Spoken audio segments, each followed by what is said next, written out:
right, and welcome to the Courtenay Turner podcast. I'm your host, Courtenay, and I'm super passionate about moving and thinking. On this show, we are going to dive into all things health, fitness, personal development, lifestyle, and political sociocultural. I've always been fascinated by people, and I love learning from the experiences and stories of others. This has been a treat for me, and I hope this is enjoyable and useful for you. As always, if you have any questions, comments, or any way that I can make this a better experience for you, please don't hesitate to reach out. Hello, welcome to the Courtenay Turner podcast. I am here today with Jon Venus. He is a public figure. He is currently based in Norway, and he was working as a health holistic coach, primarily in the vegan health, wellness, fitness space. And in the past year and a half, things have transitioned a little bit. And it looks like you're involved in some interesting, different aspects of health now.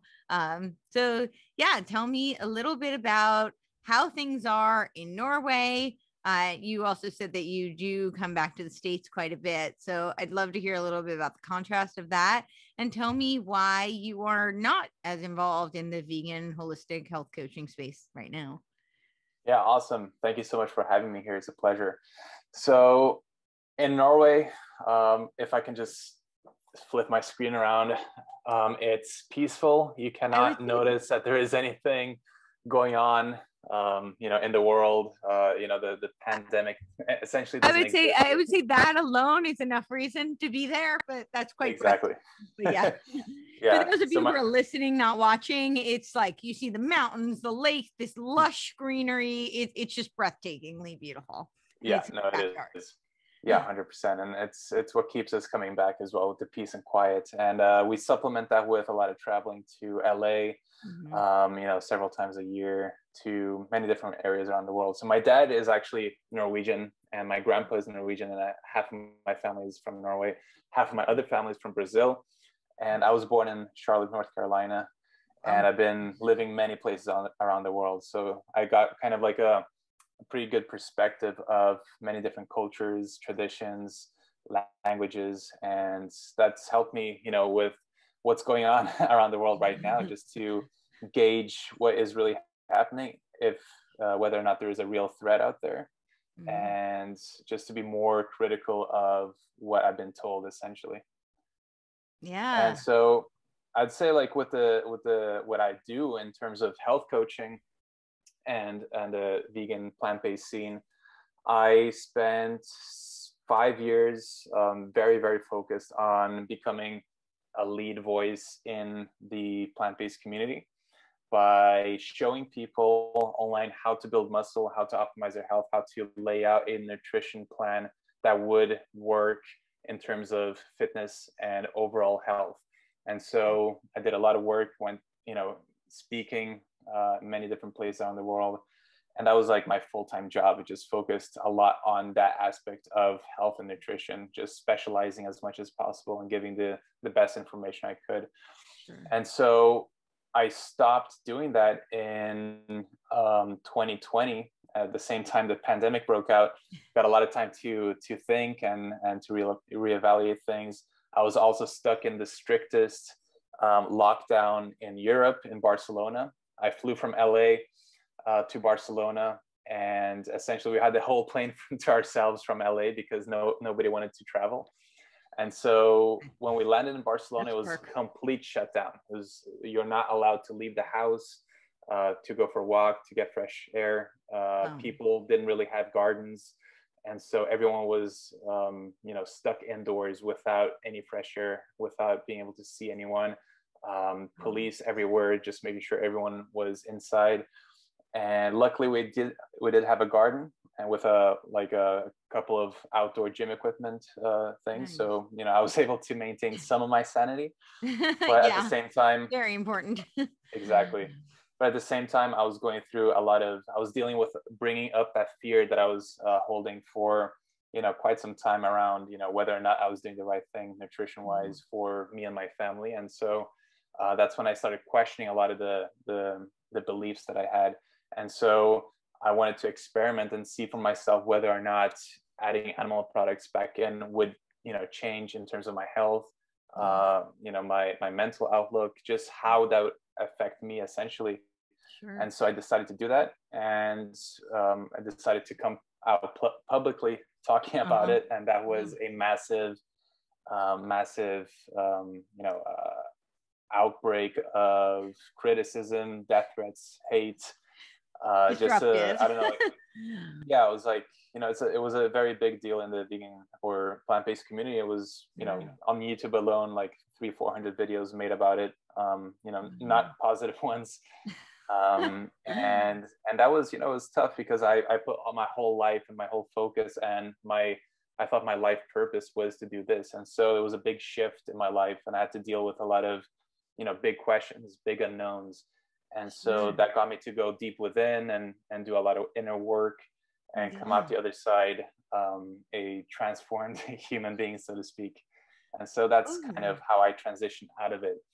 And now I focus more on, holistic health still, but also much more the mental, emotional, spiritual side of it, as well as, talking about current events, because I feel like, there is no way for me to shut up about this because, I'm seeing what's going on. I can't believe that, this is happening already. I did have a feeling that this was, something like this would happen eventually, but I thought that would be like, way down the line when I was a little bit older.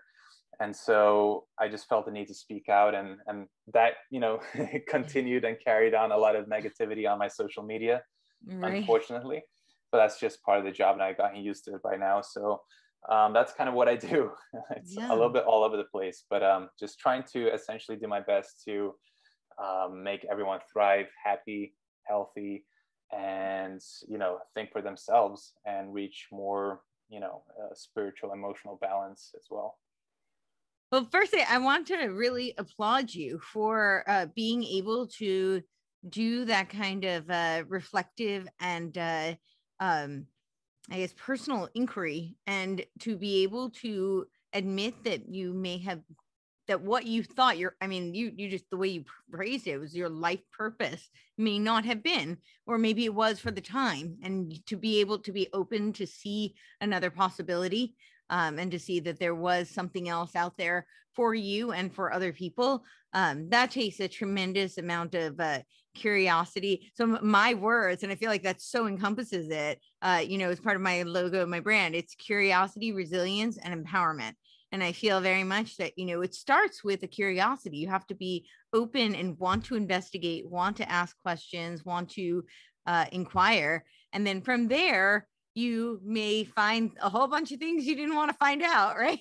Because not everything is always with the rose-colored glasses. So sometimes when you take them off and you actually start to dig, you find things that may be a little uncomfortable and, a little disruptive and unpleasant. And when you're able to pick yourself up from that, I think that's tremendously empowering. So I feel like it's very aligned with, everything I believe. And I recognize how hard that is to do. So I want to applaud you for that. I'm very curious about your experience transitioning out of a vegan lifestyle into adding some animal products, and how you felt, how, emotionally, physically, mentally, spiritually, all of that. Yeah, for sure. So initially, I'd say within a week or so of adding some animal products back in, after being 100% vegan for 5 years, was muscle cramps. That was like the first major improvement, and pretty much the only big improvement, and it's kind of the only thing I was dealing with that was unusual, was extreme muscle cramps. And so I tried magnesium, zinc, potassium, increasing foods, from nature that include those minerals, to see what would help. Hydration, sodium. I would do a lot of different things, and the cramps were pretty serious. And so, that was the first thing that really got me to think, wow, there's there must be something that I was missing or wasn't absorbing, or something that allowed my cramps to all of a sudden disappear within a week or so, or maybe not disappear, but get way better. And over time it disappeared. And so I still haven't figured out exactly what that is. It could be many different things. It's hard to pinpoint these issues exactly. And that's the problem with nutrition is there's so many things that play a role, not only what you eat, but what you eat interacts with your, mental health, your stress levels, your sleep, environmental toxins, and so many other things. So it's really hard to pinpoint things. You're very complex creatures for sure. Yeah. exactly. And so muscle cramps was definitely, the main thing. And, I noticed that, my skin was a little bit different, not a big deal, but just, it was just a different kind of look. And so, that was the main thing. And when I did the experiment of adding quite a lot of meat into my diet, I'd say for a time I was eating like a pound of meat a day. And still going to the gym. I did see massive strength gains and improvements. And, that was likely due to the increased amount of protein, because it's really hard to get that much protein from plant-based foods. Especially bioavailable protein. Like even if you get the same grams, you're not absorbing the same amount. Yeah. Yeah, you can do it, but it's way more difficult, and it's not the healthiest. Like you could do it with protein powder. You could do it with mock meats, with processed foods, but it's not the best for your health. And so, many people do it and they're able to build muscle. I built a lot of muscle, but it wasn't, it's not as easy to hit those protein targets. And so, because my body had been accustomed to such lower amounts of protein, I'd say maybe around 100 grams, maximum 150 grams a day. When I did increase it to that amount, I did see a big change in strength as well. And so those are the main things that I noticed when I, started eating meat after being plant-based for 5 years. Sure. Yeah. So just for a frame of reference, how tall are you? 6'1". Okay. So you're like about a foot taller than me. 100 grams is like about what I would get like on a low day. Like I actually aim for higher than that. So for a frame of reference for people who aren't super versed in like what, a standard protein intake would be, that's very low for somebody his size. He's a very strong, muscular, tall guy. So so that's interesting. And that makes perfect sense that you would find that you would build strength much faster that way. Absolutely. What did you find in terms of, just what was the reason that you were vegan? So was it more of a, like a emotional kind of thing, or was it specifically for health? Was it? Yeah. The reason why I went vegan was because I watched a documentary called Earthlings. And that's a documentary that kind of films, it's essentially slaughterhouse footage from factory farms. And I think, if you're a person who just grows up eating a diet and you never think about it, you never, grew up on a farm or anything, you're kind of unaware of how your meat ends up on the table. And for me, I've been avoiding it because, I don't want to see that stuff. And I finally did. And I felt very compelled to explore a different option. I felt like if this is unnecessary, then I may want to explore a way of living that does not contribute to, these factory farming systems. And so that's what I did from one day to the next. After watching that movie, I went vegan straight away for ethical reasons, because I didn't want to contribute to those factory farming systems and that pain and suffering that the animals go through in those farms. And so that was the only reason that I went vegan. And of course, because I was into bodybuilding and stuff, I had to learn a lot about the health aspect of it. And that's what I was more known for. But my personal reason for going vegan was always an ethical decision. Sure. So when you reintroduced meat, did that impact your sourcing of the animal products that you did start to eat? Because that's very true about, factory, big food, what I call it, there's big pharma, big food, and that industry, there's advantages in that mass produce and more accessible and cheaper for a lot of people, but the quality is sacrifice, and the humane processes of, the animal sourcing is not quite where one would like it to be. So, but there are lots of, smaller sustainable farms that do practice much more humane, which is better. It's healthier, more nutritious for the people and better for the animals, and, really a much kinder ecosystem. So, Mm-hmm. so did that impact you? Was that something you dove into, or? Oh yeah. This is what I always say. It's like when you make that, decision, for being plant-based or vegan, or at least for me, when I did it, I wasn't able to just go back to eating McDonald's or whatever. Like, I've been very conscious about the whole process. So, I still have never bought anything from, or, extremely rarely, anything from the supermarket, even if it was, organic or something, just because, first of all, it's not as easy as in the States to find regenerative, grass-fed, animal products at all. Sure. And secondly, I just didn't feel ready to, support a system that I didn't quite understand fully. And thirdly, because I had a different option. And so my option was to get meat and animal products that were hunted or, fished. And so that's what I did instead. I went hunting, and, my father-in-law is a hunter, many people in my family. So it wasn't an issue for me to get, a lot of game meat. And so that's what I did mostly. It was just a lot of game meat, and then, some fish here and there. Although I do have my reservations about fish, just because of how much microplastic there is in the ocean, unfortunately. And so, that bioaccumulates a lot, in fish, depending on what fish you're eating. So, that's always been a, concern for me. So I try to stay away from seafood as much as I can. I would imagine in Norway, it's cleaner though. Yeah, well, it's much cleaner. It is much cleaner. The water, like there is no direct pollution, but the thing is that, fish, they're born here and then they swim across the ocean to many different areas around the world, and the underwater currents carry a lot of things. So it's not as easy. Like, we do fish, or there are places that we fished in the mountains where there are, like, small mountain lakes where, that would be like the cleanest fish on the planet, because there's nothing, unless there's acid rain or something. It's pretty clean up there. But from the ocean, it's kind of, like, some fish are better than others, like lower in the food chain, the better.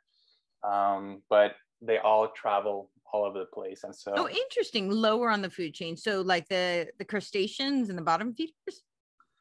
So things like, mackerels and just the smaller fish, essentially. So the bigger fish, they eat other fish, they would bioaccumulate a lot more, right? So, and also the fattier fish, because a lot of these heavy metals and plastics accumulate in fat tissue.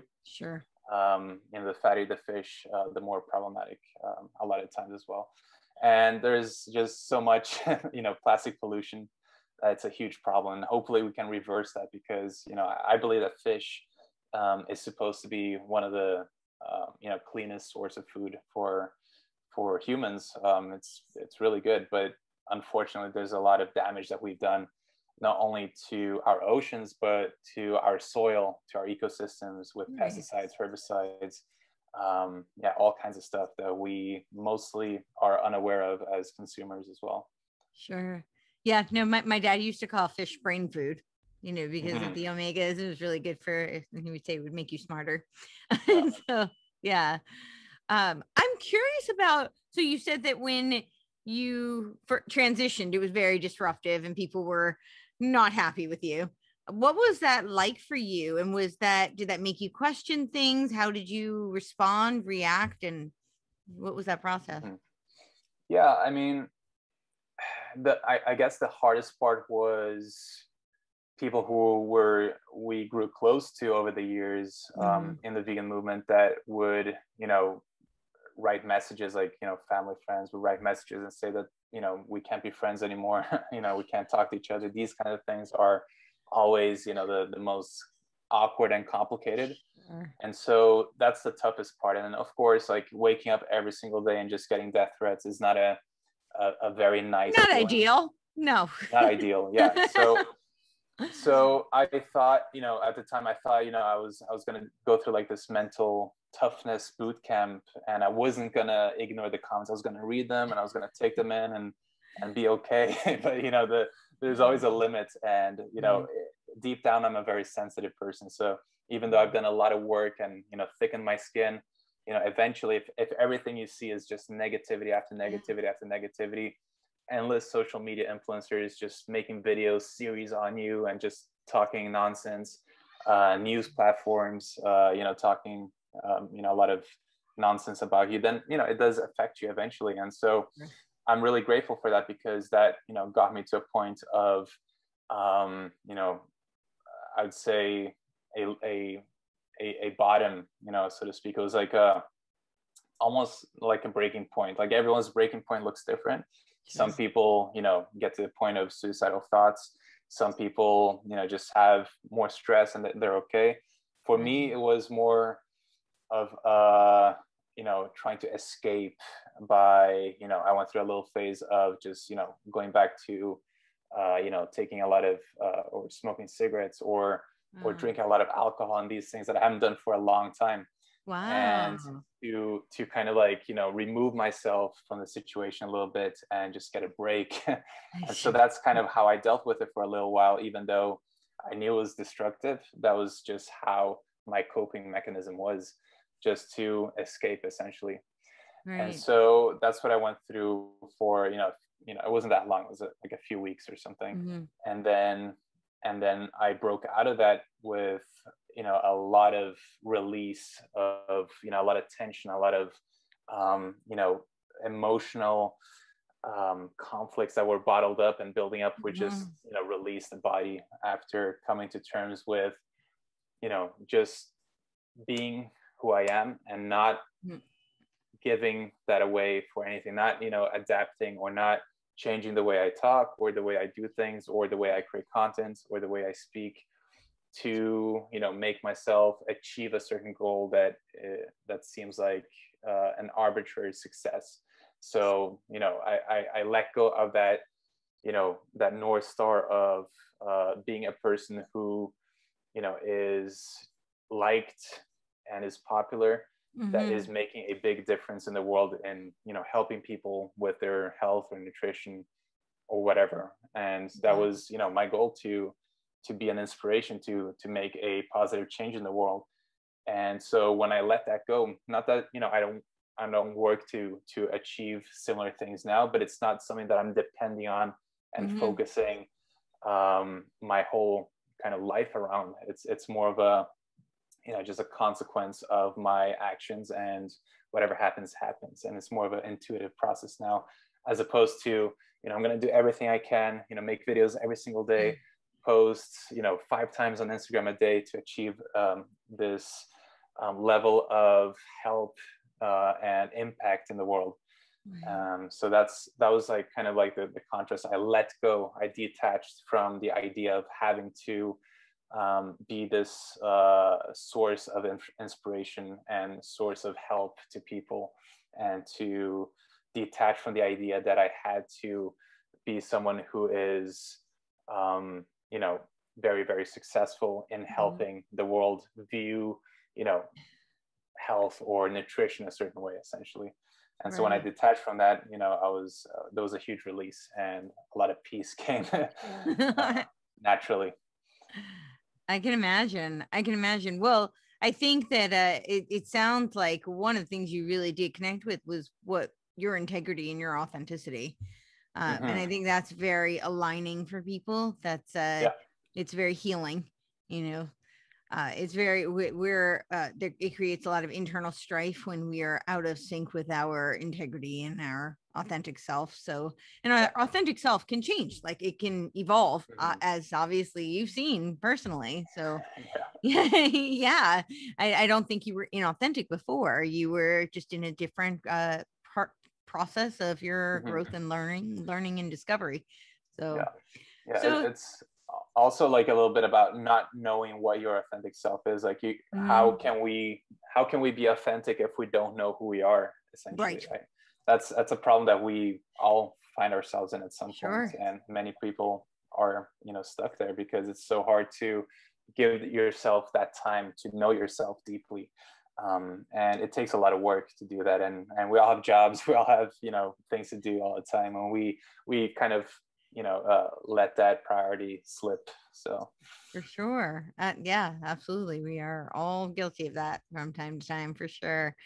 So what happened then with you said you started to get involved with some of the news and the current events of the day, and you certainly experienced different elements of what was happening in the world because you were traveling. And so it was different in different places, right?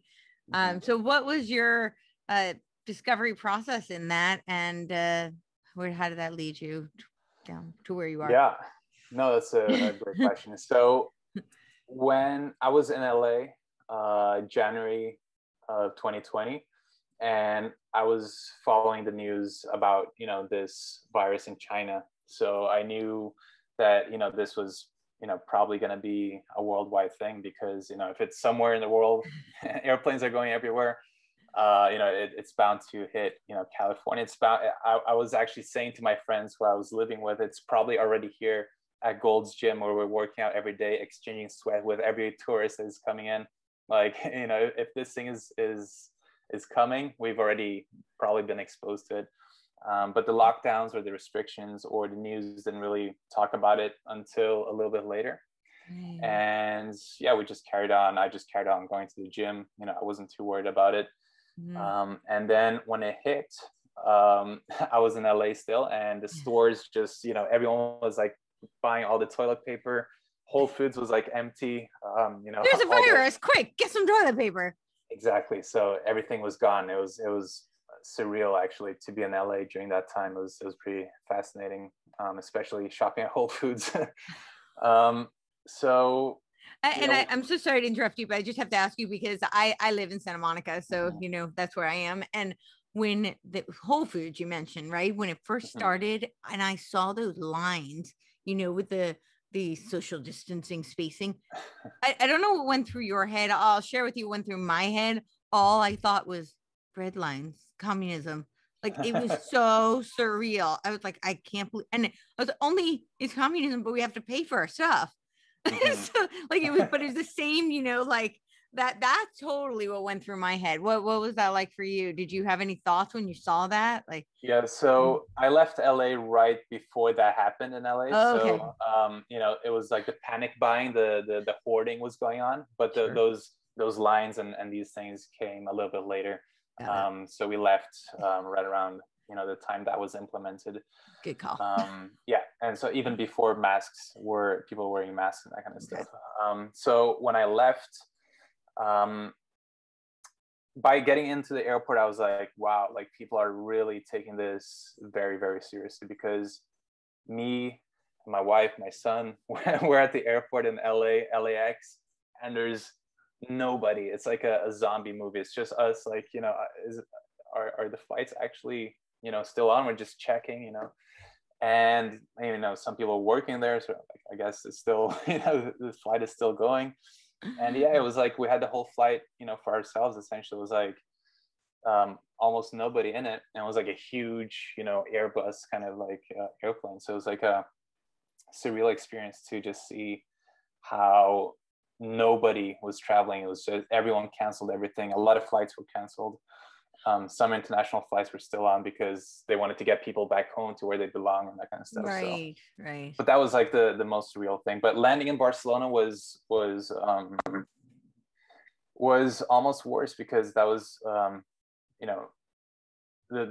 a severe, extreme restriction. And so at the time, nobody knew anything. Nobody knew what this was, because it was just something that came out of China.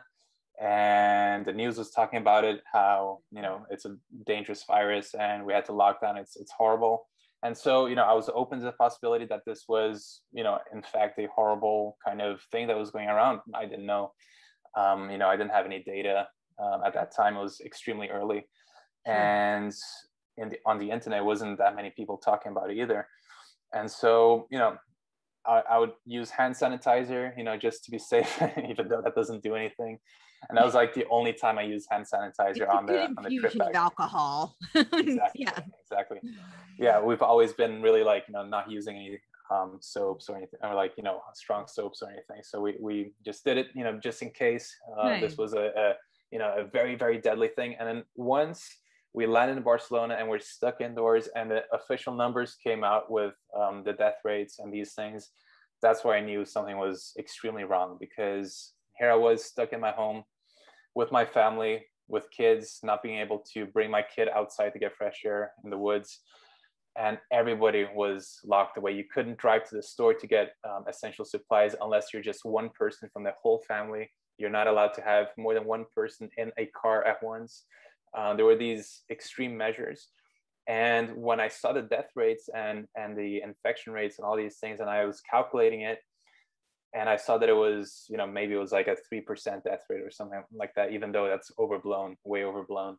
Right. Even at that point, I was like, that's hardly, a number that would justify locking people to that extent. So that's what I started digging into, what other people were saying. And so I probably, just because he's been on it for decades, David Icke was probably the one talking about this the earliest. So, I watched one of his videos, and I've been watching him before as well, but I didn't hear about his perspective on the pandemic. So I watched that, and a lot of it made sense.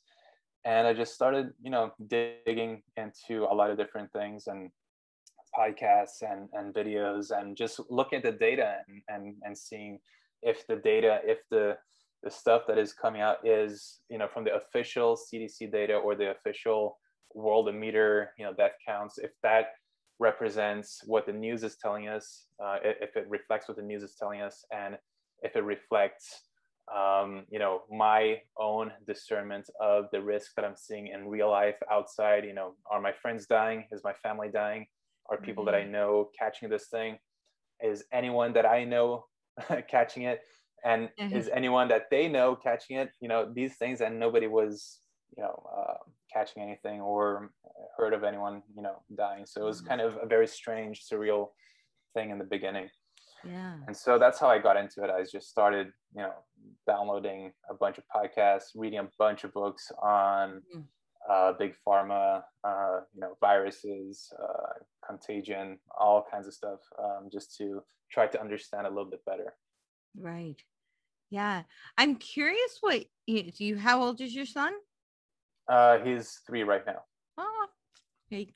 So what are your thoughts being a parent and, having a young child being immersed in this, world of the fear and all these regulations and restrictions. And, now there's a talks of mandatory experimental injections and just how's that impacted you? Yeah. I mean, when I was stuck in that super strict quarantine, I was like, this is not the place to be with my son. Like, there's no way that we're gonna keep him inside and subject him to all these restrictions of movement, of fresh air, of nature, of community, of meeting up. There's a virus. Let's do everything possible to suppress the immune system. That's exactly. how we should handle it. Exactly. And so we decided, as soon as that restriction ended, we left and we came here to Norway, to the village, where there had never been any restrictions at all. And so, we've been here because we don't want our son and, our daughter, now that we just had a new daughter. We don't want to, thank you. We don't want to, be in a place where all he sees is people with masks and looking scared and frightened, and not being able to read people's emotions, read people's facial expressions, because half of their face is covered. It's just not something that is ideal psychologically. And it does not, warrant at all. Like, if the world was like, under attack, it would be fine. Like, it's fine to show reality, but for me, that was the science fiction. That was the fiction. That was the fantasy land, and reality is something different. And so we wanted to bring him and our family to reality, which is, people, talking about it, a little bit skeptical, a little bit afraid of the news and that kind of stuff, but not covered in plastic face masks and not wanting to talk and being all scared of touching each other and that kind of stuff. So yeah, I mean, like it's really sad because a lot of people don't have the option like we did to just move wherever we want, right? So people in LA, like, the mandates for kids in school to wear masks, it's horrible because we're drilling down, fear into these kids, even if we think we're doing a good job by saying it's going to be okay, son, eventually this is going to pass. Like, you're still having your son and daughter and kids observe for themselves, and they're extremely intelligent and extremely intuitive, and they're feeling people's fear, they're observing the grown-ups panic, and so there's no way that's not going to have an impact. And when you're forced to wash your hands or take hand sanitizer 10 times a day at your school and wear these masks and social distance, like there's no way it's not going to have a negative impact. And so I really feel for all the kids in big cities like New York, LA, and many other places. The only way out of that is just really, parenting is going to be the only solution here, is being a parent that removes and deconditions that fear that is going on in school and that kind of stuff. And maybe homeschooling will be a much better alternative. That's what I would recommend. I was going to ask about that. Pulling your kids out and getting, groups together and parenting, or teaching and educating in that way. Group homeschooling is going to be a lot better because, I was never a fan of school growing up. I was always a bad student and didn't really listen. So I don't know what I would do if I was a kid, being told to wear a face mask and wash my hands 10 times a day. There's no way I would be able to stay sane myself. There's no way. Yeah, sure. Are you homeschooling your kids? Is that what you're planning to do, or what is the school situation there? Yeah, we have, the schooling system in Norway is vastly different from the US and many other places. So, I would say it's way, way better because the schooling hours are way shorter. People get out of school at like 12 p.m. or something like that. Oh, wow. And so it's a very short day, and people get, the kids get a lot of outdoor time. And, it depends where you are, like everywhere else. Right. So, it wouldn't be a bad idea to put your kids in schools here in Norway compared to many other places. Sure. But it would depend what we do with our life. We have no idea with this situation where we're going to live. We've been discussing where to set our roots down for like 10 years. And we're kind of like, giving up on the idea of, deciding. And when the pandemic is like, okay, we give up. There's no way we're going to find out.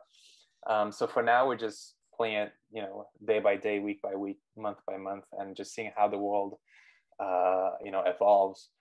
But, we've been traveling a little bit during the pandemic, went to LA in this January of 2021. And that was, it did not make us want to move to California. Let's just put it that way. We were walking. I never used a mask or anything. We didn't really use a mask unless we're like inside Whole Foods or something. Right. And we'd have kids, hiking, pointing at us like, "Mommy, he's not wearing a mask," and it was so sad. And so, any situation that puts us in a place of being a disturbance to others, or very different, or something to be afraid of, is not something I want my kid to see. I don't want people to think that we're a threat, and I don't want my children to think that people are scared of them for doing things differently. Of course. What are some of your thoughts about, like, what have you discovered about the world, or about some things you've been told that were really surprising to you, or that have changed kind of your perspective on things? Yeah, so a lot of people, I think, are waking up during this time to the fact that maybe my government isn't telling the truth. Maybe there is a big pharma influence on our lives. Maybe the medical system isn't ideal, and maybe it is monetizing on our poor health and actually depending on our chronic disease to survive. So I think a lot of people are waking up for the first time to these issues. These issues were, you know, for me, I grew up in Rio most of my childhood. So I grew up with, you know, gunshots in the streets and, you know, kids begging for money. So I got a firsthand experience of the inequality, how unfair the world is. So I never grew up with a sense of trusting the government or trusting anything. So for me, I didn't have to go through that, later on in my life. And, you know, luckily, because it's very shocking for a lot of people who are just in a bubble. And then all of a sudden they find out that their government or their medical system or their educational system maybe weren't exactly doing what they thought they were. It can be shocking at your later years to adapt to such a twist and turn of events. So I think, you know, what I learned the most during this pandemic, I would say, is definitely definitely more of the communication between different powers or entities. And so maybe things like, you know, the communication between or the connection between pharmaceutical industries and health organizations, the United Nations, things like Gavi,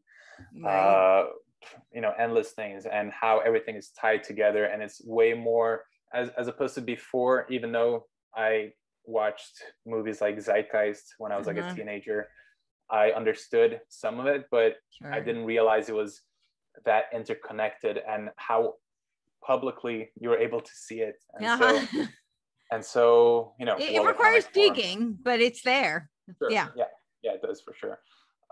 And so I was able to see, you know, a lot of the plans and stuff like that, and a lot of the connecting the dots, so to speak, a lot more than before.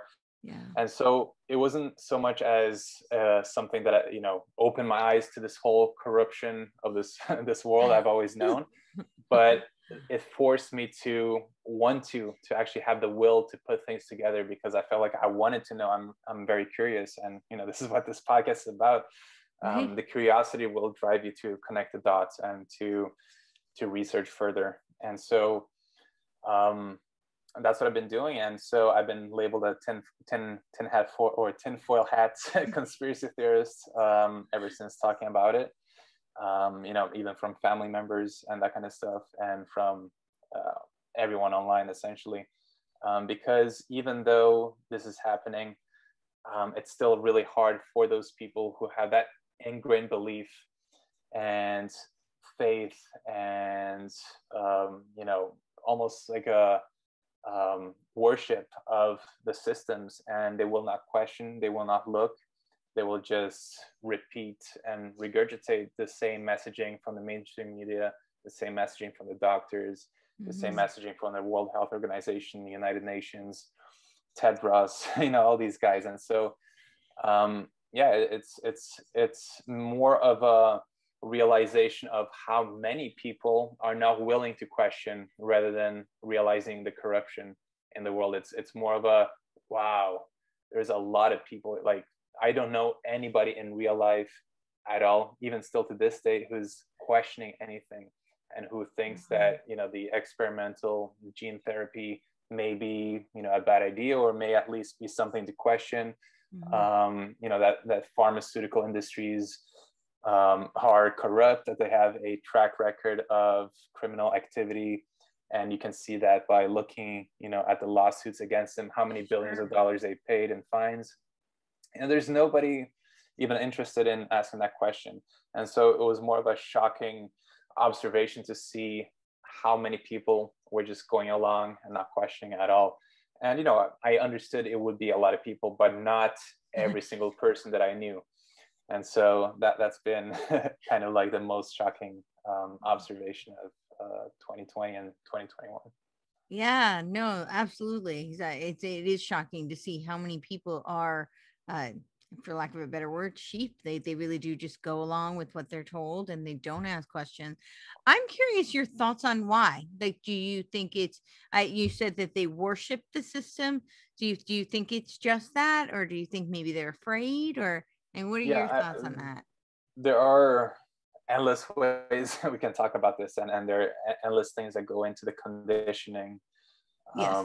or social engineering, or whatever you want to Sure. call it, that got us to this place, right? Mhm. From the moment that we are born Yep. in this unnatural hospital medical environment, we have these belief systems and these things done to us. We have Yep. endless injections.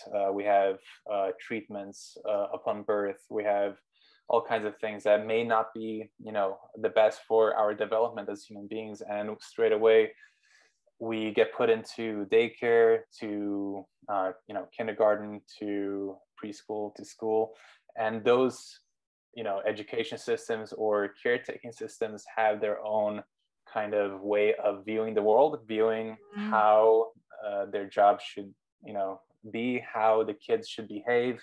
And Right. so And it's they've it's been just a indoctrinated and conditioned yeah. to promulgate those beliefs. Yeah. Yeah, exactly. There is no alternative system, to be honest. Like, all schools, operate the same way. All daycares, with the exception of a few, but it's Yeah. very, very few and far between. And so, it's a huge, effective system of conditioning people to look at life a certain way, to think about things a certain way, to feel certain ways about certain topics and things. Yeah. And so when everyone goes to the same system, that's what you get. You get a lot of people thinking and viewing things the same way. And you're conditioned to be rewarded for obeying the system. You're conditioned to get rewarded if you score a good grade in your test at school, because you listened. You're punished for not listening, or doing something different. Right. And so there's this hierarchy of authority that is ingrained into us, that our teachers know better, our government knows better, our presidents, our doctors, our psychiatrists, and we are just people that we don't know that much about anything, and we Mm. just need the advice of those who are experts in their fields to make our life decisions for us. And so that's how we got here. And then the way that we stay there is essentially mostly comfort and fear mixed into it. So we're sold comfort. We're told to worship comfort, which is entertainment, food, drugs, Oh, and the illusion that you have the freedom to do whatever you want and have fun and just live a happy life. And right. so keeping people comfort is a very important thing, because it's only through discomfort and big challenges where people are faced with self-inquiry, and are faced with difficult questions to ask themselves what led them to that point.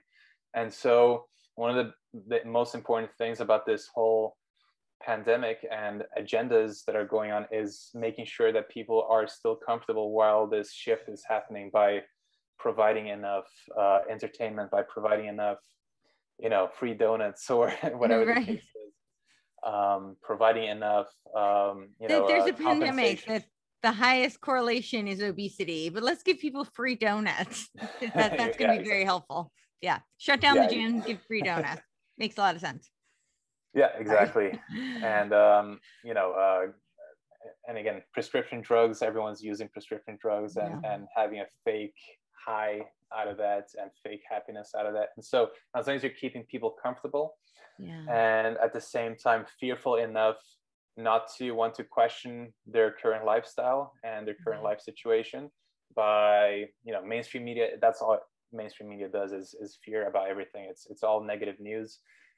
There's barely any positive news at all. I stopped watching the news when I was like, got out of my house essentially when I was 18. And, my life was a lot better not getting all that negative information. that was, you know, a lot of times fake or twisted in whichever way the news station's political beliefs, you know, are aligned with. And so, yeah, the fear keeps people from, you know, questioning. It keeps people from disobeying or from, you know, considering new ideas, because yeah, that's just what fear does. And fear is a low frequency. It gets you to, you know, just behave in a very different way. And so it's a really important thing to keep people fearful and comfortable at the same time, so they don't raise their consciousness to a point of even anger, you know, as a higher consciousness than fear and shame and anger guilt can and all actually these be things. quite productive. Sorry, Yeah, but anger can anger. actually be quite productive. Yeah, Yeah, I'm not there's saying people should go, you know, crazy, but some people take it to a level that, you know, might need reining in, but it can be very productive and motivating. Yeah, there's a really good book by David Hawkins that explains these different levels of consciousness, and anger is kind of like the middle ground from negative or weakening states of consciousness to strengthening and empowering states of consciousness. So anger is the first empowering stage of consciousness, where you're angry, but you're taking action to get your will, or to, you know, get your power back, or to, you know, prevent some governmental body or company or person from stealing from you again, or something like that. There's a lot of benefit from anger. And so we're not seeing many angry people, which is not a good thing either. I don't think, like you're saying, angry is, you know, the best thing, but it's a stepping stone to finding that, you know, understanding and, you know, productivity that will allow you to, you know, shift the situation in a more efficient, loving, compassionate way that is going to be able to shift all these systems that are based on fear and you know, a lot of these negative aspects of human consciousness as well. So yeah, I mean, it's an interesting time for sure. For me, it's like I'm fascinated by human psychology, so I'm just absorbing everything and just, like, you know, really having a huge learning experience with people's behaviors, what they're doing, what they're reacting to, what mandates people are accepting, what mandates they're maybe questioning, what mandates people are demonstrating or even rioting against in different places around the world. And so it's a really fascinating case study for human psychology for sure. Without a doubt. Without a doubt. What do you see moving forward? What, like, some of the things that, what do you see in terms of how people are going to respond, because you've been studying the psychology? What are some shifts you think might happen, or regressions, or yeah. Yeah, I mean, it really, like, from what I've seen, is that if people haven't started questioning things now, after, you know, injection passports have been recommended, after you know, being told that you'll lose your job if you don't take this thing, and, you know, people are just okay with it, which is a case in most places around Europe, apart from maybe the UK and France. They may, you know, have more resistance, but, you know, everywhere else in Europe, I don't think people are going to resist. So I do believe that, you know, the agenda will be successful in many places. I think the US, it's going to be very divided, and I think there's going to be a lot of conflict, a lot of political heat, which is just a distraction, because the problem is not political. It's something completely different, but that is part of the intention, is to get people divided. Could you elaborate? I'm sorry to interrupt, but could you elaborate a little on that? I think I have a sense of what you're saying, but I don't know that everybody gets that. When you say it's not political, it's something more than that. Yeah. What are your thoughts on that? Yeah, so, like, you know, the root cause is, and the root agenda, the main thing that is, it's world, you know, government control, essentially. Like, it's a surveillance system that is to be applied everywhere, and it's a shift in the economic system, completely away from the capitalistic system that we have in place, into a more great reset. Exactly. I mean, there is no evidence that shows me that this is not, the intention. So Right. that's just what I can see. And Yeah. so it's not political. It's economic. It's about control. It's about globalization. It's about technology ruling and calling the shots. It's about AI. It's about all these things. And the way that they get away with it a lot of times is distractions. And in the United States, it's right versus left, or Democrat versus Republican. It's Trump versus Biden, and that's just how it's been a long time, and it keeps going. I mean, I see all the time that like people are focusing on the Biden administration for everything that's going on, not realizing that they are just taking orders and doing what they're being told. And so Yep, that they were saying that we've been told that we have to get to 70%. By who? Right? Anybody ask these questions?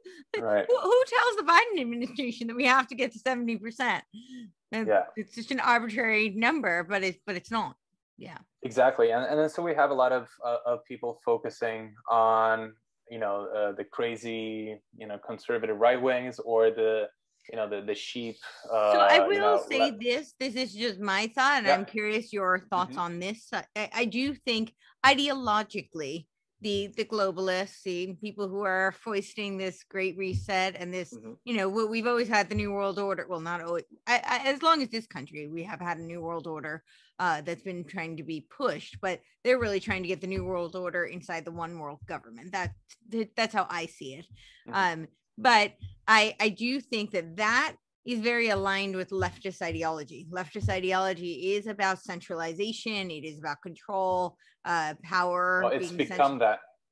Yeah. And I think that, it's not, and it leads to totalitarianism.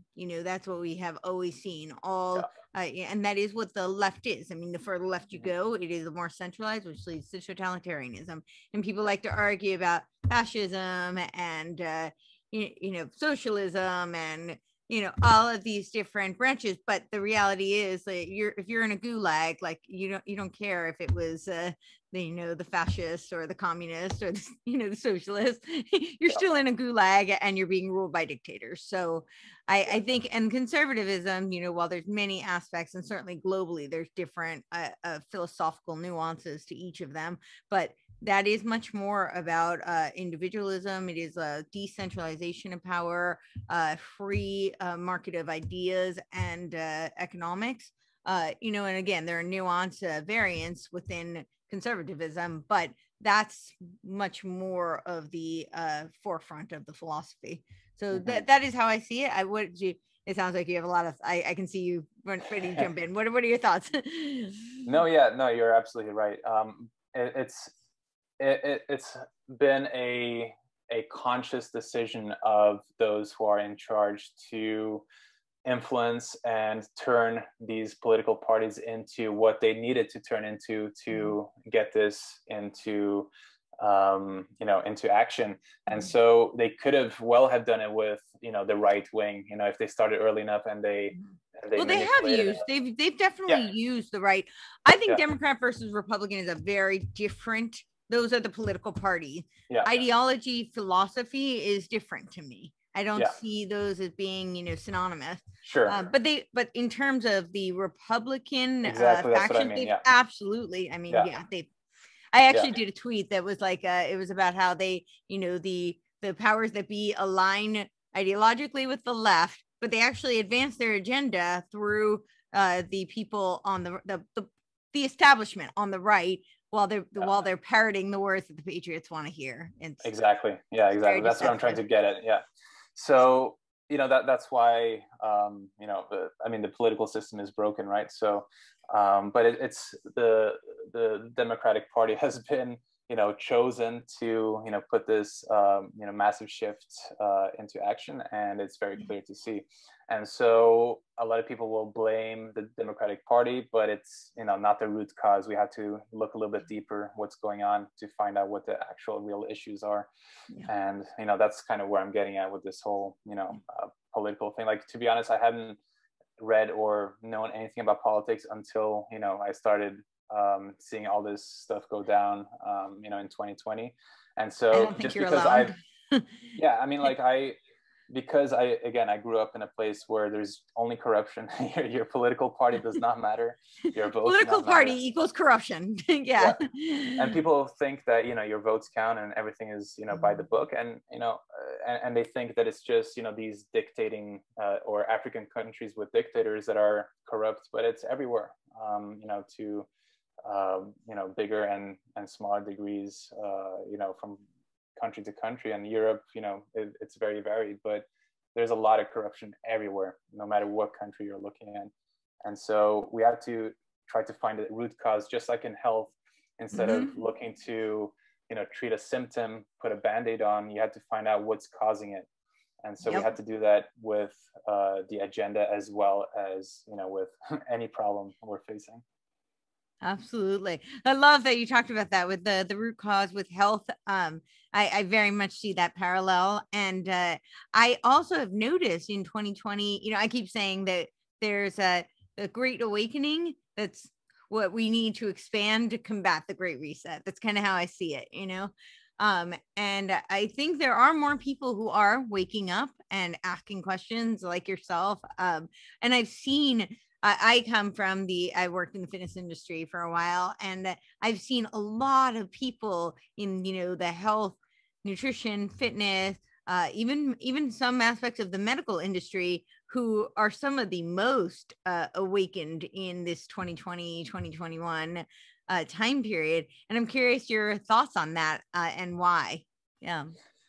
Yeah. I don't share your experience with medical doctors, to be honest. Yeah. I think it's more of like the holistic ones. Right. Yeah. Yeah. But a lot of like naturopaths who were not awake to this at all have really gone down, rabbit holes. But yeah, well, they're not even real doctors. You'll be told, right? If you go down the more natural route, or if you're a chiropractor, you're just considered a quack by the people who are supporting this, right? So, but there's some health pages, nutrition pages that they're extremely aware of what's going on, and I know that they are, and we talk about it. But they're not as vocal, they're not vocal at all actually about it, because of the fact that I would say 95% of their followers would hate if they talked about it, or if they took a different stance, right?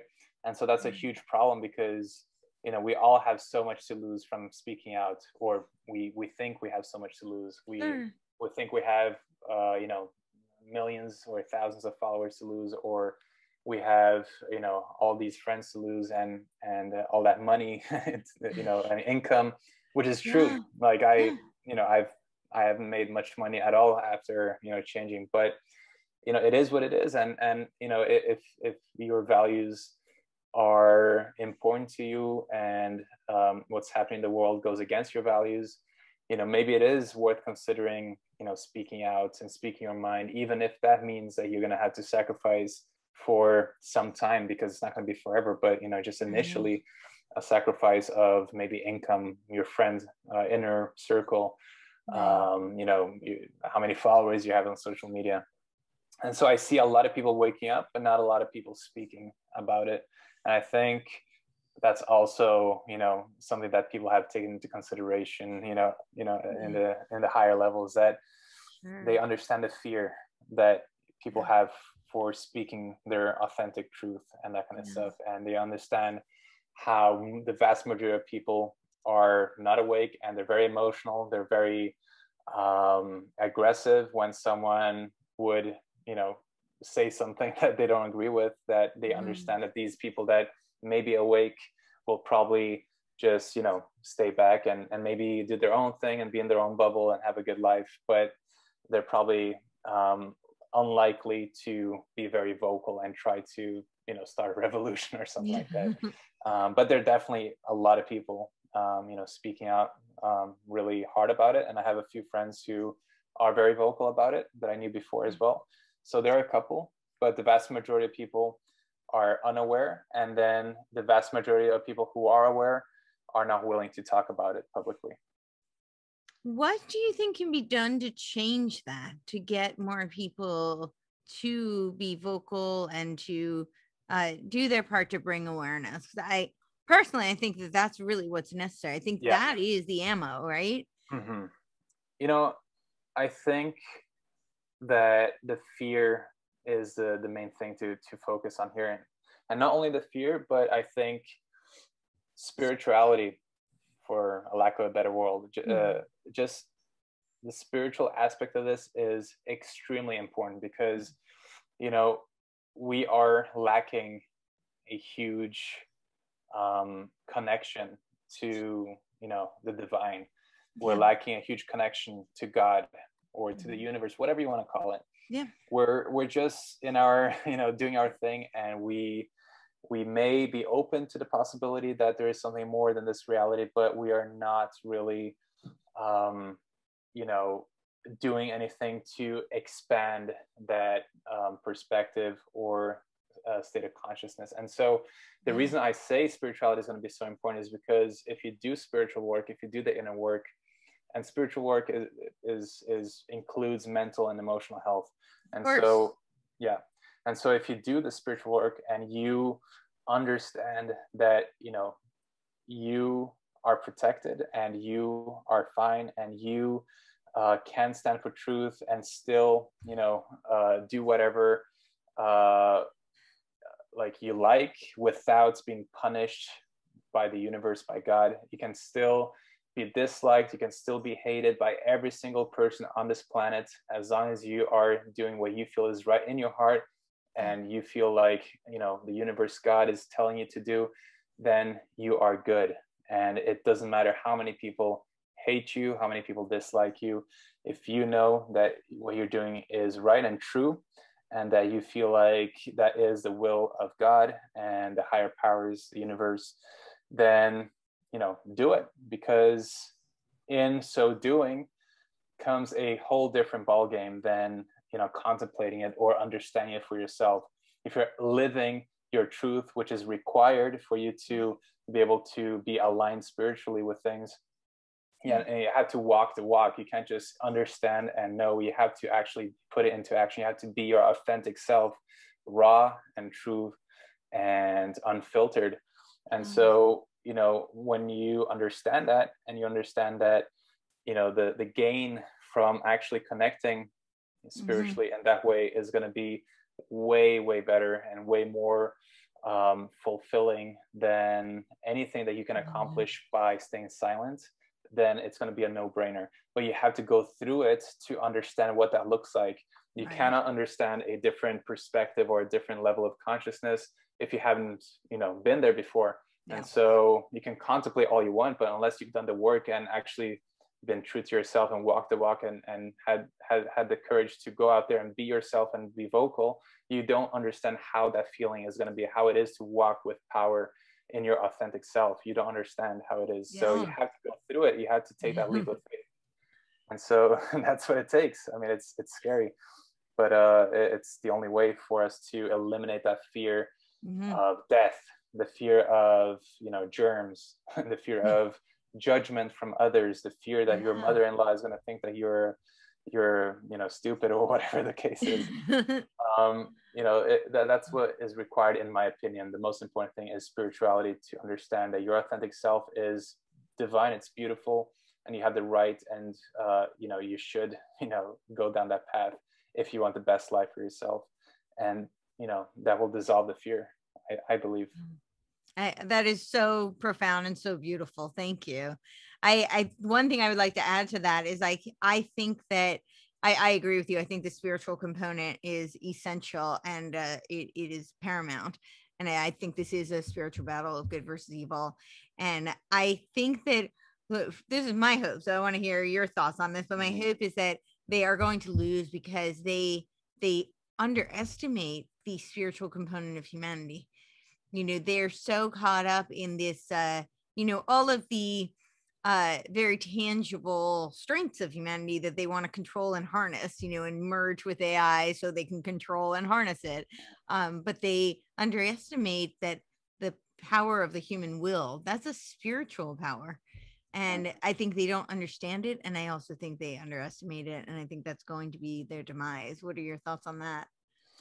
Yeah, I think, I hope you so. know, yeah. So I'm a very optimistic person, and I have every feeling in my body that we are gonna, overcome this for sure. I do think that, before this pandemic, I thought that these were master planners who were infinitely intelligent, but after this pandemic, I'm like, they're just normal people, a lot of them. And okay, they're we can talk about people like these philanthropists or Bill Gates or whatever, and I'm not afraid at all of these people, because they are more on the side of maybe not understanding the human will and that kind of stuff. What I will say is more of a worry is the people who are more psychologically informed and have been doing social engineering and manipulation behind the scenes in secrecy for a long time. And these people behind the scenes, and these organizations and these foundations are the main focus or the main worry that is going to be the main battle, essentially. Yeah. But regardless, no matter how efficient they are, no matter how many tactics they throw their way, our way, it's if we decide to take our power back, it's as simple as just deciding one day that you're not going to have it. It's that simple. And they're counting on that realization not being made by anyone. And so as long as we just realize from one moment to the next that we are in control, we are in power, and nothing bad can happen to us, it's over, because they are only playing in fear and shame and guilt and these things. And so automatically, if we're able to raise that level of consciousness and take more accountability and responsibility and do the inner work, go through the traumatic experience and the shame and the guilt that you may feel going through all that process, all the things that you've done that you wish you didn't do, it requires that pain. But when you get out of that, you're unstoppable, and there is no way they're going to be able to do this. Now, when that's going to happen, I have no idea, but I do know that I'm here on this planet to make sure that I do my best to help as many people take their power back and to thrive. And so I know that no matter what happens, no matter how many restrictions, how many fines, how many times I get put in jail if that happens, that I'm not going to stop, and I'm going to do my best to empower everyone to find that courage and to thrive in their own true, authentic self. I love it. Thank you. I have another question. You talk, about fear and about, so I'm curious. I think something that a lot of people struggle with, and this is a very personally, you talked about, there's a lot of fear about losing your livelihood, about losing, your public recognition or respect, status, and, certainly just, the physical threats that people have been up against. I think something that's a little hard for additionally, that is really difficult for people to deal with because it's so close to home, is a lot of their close circle, maybe their family, their loved ones, their close friends, who look at them like they're crazy, want nothing to do with anything they have to say, or to think they've been possessed as they go through this awakening journey, and they're discovering things that they once thought were true or not true, or they're discovering the things they once thought they believed blindly, that they now want to ask questions about. So I think that's really hard for people, and I do believe that as human beings, we're social creatures. That's one of the things they're doing. That's why how they're manipulating us, putting us in isolation, separating, putting the mask on us, and that we know that has tremendous psychological, emotional, spiritual, and mental effects on us. So people don't want to be further alienated from the people who they count on for support. So what can they do to be true to themselves, engage in this discovery process, and continue to learn and find out, what resonates for them, and still be not completely alienated from others? Yeah, this is very important. And I would say that, being your true authentic self, is not a one day to the next process, right? And there's a Minute to lot of minute. work. Yeah. Exactly, there's a lot of work to be done. And so yes, a lot of people do take the approach of learning something, mind-blowing, turns their world upside down, and then they want to tell everyone about it. They want to tell their parents that they're wrong, that everything like that. But what I usually recommend is just to keep going, keep discovering, sometimes in silence, because a lot of times what you learn is that when you share something prematurely or something that is very new, you're very emotional about it. And so in doing it in those early stages, you're maybe communicating in a very emotional way, and you'll be impacted negatively a lot of times when the pushback comes, because you're already in a very, you've thrown your system out of balance, you've thrown your brain out of balance, everything is going crazy in your body a lot of times. And so what I recommend mostly is just not alienating yourself from anyone, just doing the inner work, educating yourself deeply, doing a lot of meditation, making sure that you are able to carry these two opposing forces of knowing the truth, or getting closer to the truth, and accepting and realizing what most people are stuck in, and finding peace with that is the most important thing. Because if you're not in peace with it, you are going to be alienated, you're going to feel isolated, you're going to feel a lot of anger, sadness, depression. And so it's about integrating everything that you've learned, all the lessons that you learned. Maybe you found out about the spiritual world for the first time. You were like a hardcore atheist, and you're just a science person. Now you had all these crazy experiences that got you to change your mind completely, and maybe you live with a very science-minded family, and all your friends are atheists and don't believe in anything to do with the spiritual world. Then I would say just make sure to understand where you were coming from. That you've lived your life, and just understand that your family's life is probably similar. They have the same perspective, and just keep learning, keep exploring, integrate the new stuff that you're learning, the new experiences, and try to work on the acceptance. The compassion aspect of it is essential in terms of how to solve all these problems, because we have to have compassion for ourselves, the wrong things or whatever you want to call it that you've done in the past. But very, very important as well to have compassion for everyone else, because they have not walked in your shoes. They have not experienced what you've experienced in your life. They have not gone through your traumas that got you to awaken to this new realization. And so we have to have the compassion to understand that everyone is on their journey, and it takes a lot for people to see things the way that you do. And there is no benefit a lot of times to force our beliefs on other people. A lot of times all we can do is live by example, and be a light, essentially.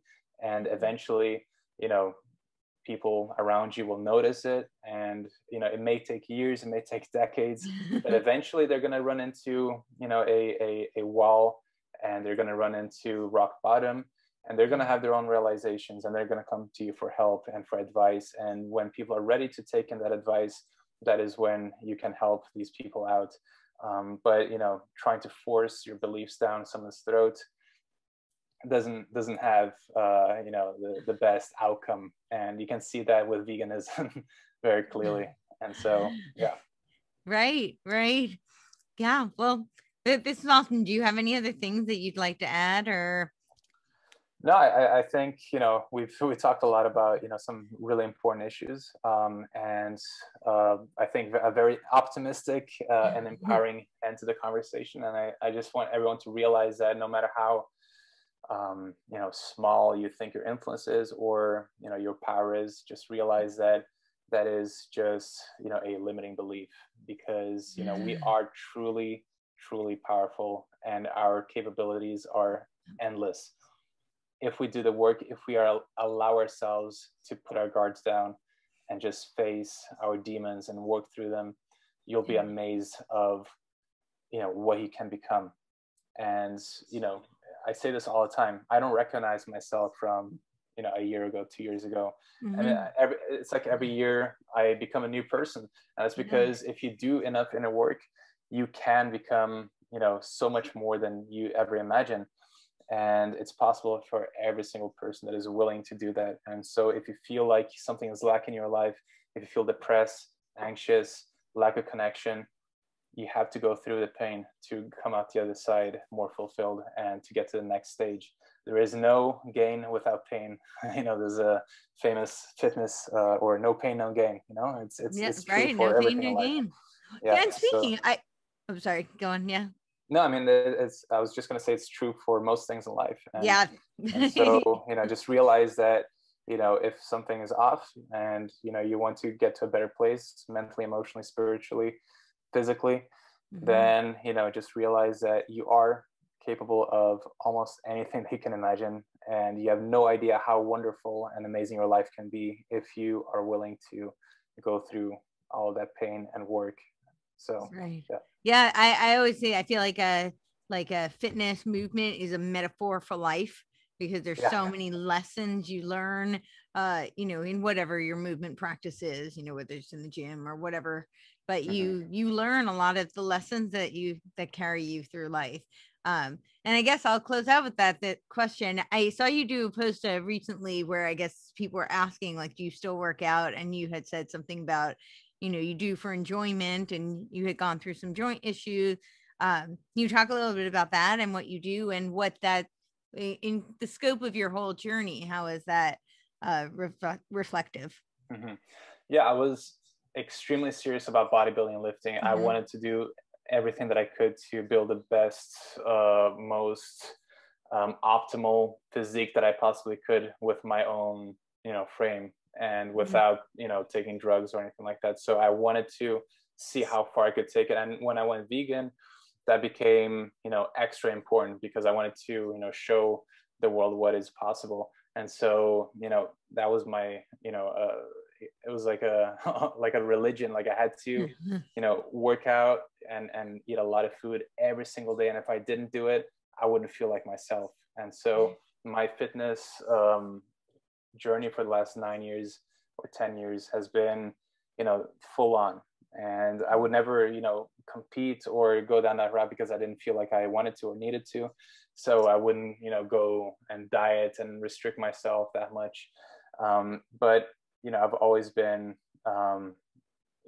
living my life as progressive overload. It's just everything that I thought about was progressive overload, which is, just progressing every single day.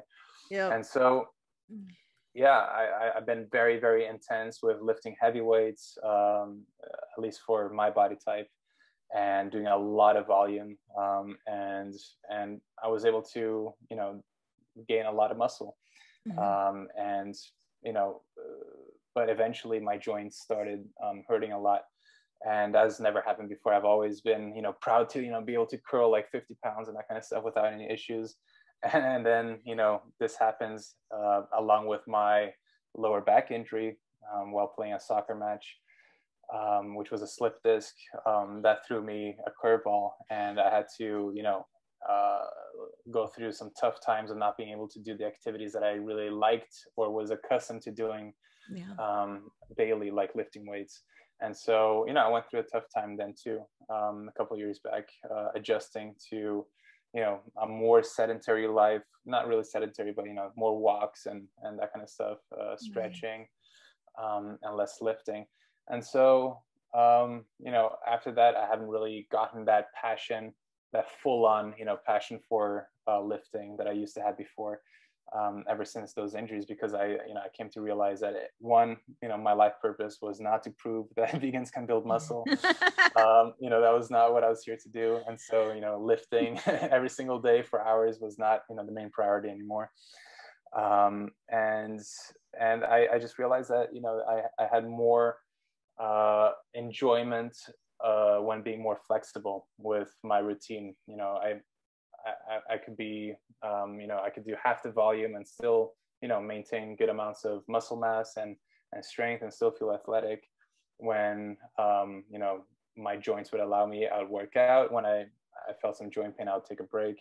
And so I've been dealing with this joint pain for, I'd say a year now, year and a half. And it's been, it hasn't been like horrible, like too bad, but it's definitely something that doesn't, make me want to go back into lifting as heavy as I did before. And so, I'm just taking it easy. Still very similar physique to what I had before. If I train 2 weeks in the gym, muscle memory is going to bring me back to, similar strengths. Exactly.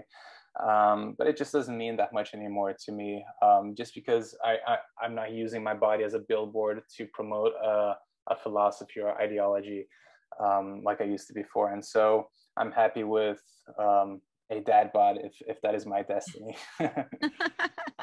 I think you're pretty far from what the cliche of the dad bod is, but I think that there's a lot to be garnered from that awareness and recognition, that journey that you went on, because I think a lot of people, I talk about this often, that I think people really conflate health and fitness, athleticism, like they're not the same. And I think that fitness in terms of moving and training the body is so important. It's very important for our mind, our spirit, our emotional state, our obviously our physicality, we know that, but it's really important for all those things. But being an athlete is a very specific goal and intentionality, and the actions taken to get there don't always equate to health, in all of those categories, the mentally, physically, emotionally, or spiritually, and that's not to put down athletes. I mean, I have tremendous respect for professional and, all types of athletes, because the one thing about any kind of athleticism that I think it teaches you is everything you were saying about that journey and about putting in the work and trusting yourself, and, connecting to your authentic self. The thing about any kind of sport is, an Olympic athlete knows they are never, it doesn't matter how talented they are, and that there is talent involved, there is genetics involved, but it doesn't matter how blessed they are with those attributes, they are never going to get there by sitting on the couch. They have to put the work in. And there's something you learn about that, but there is also something about that is, I think, really beautiful in recognizing where are your priorities, and do you want longevity? Do you want overall health? Do you want to feel athletic and capable? And when your joints are constantly aching and when you're in pain, you may be lifting great weights, but you're not feeling much like an athlete, Yeah. So I think that the metaphor is a really great parallel for life lessons. Yeah. Absolutely. Yeah. Yeah. So, well, tell people where they can find you, and yeah.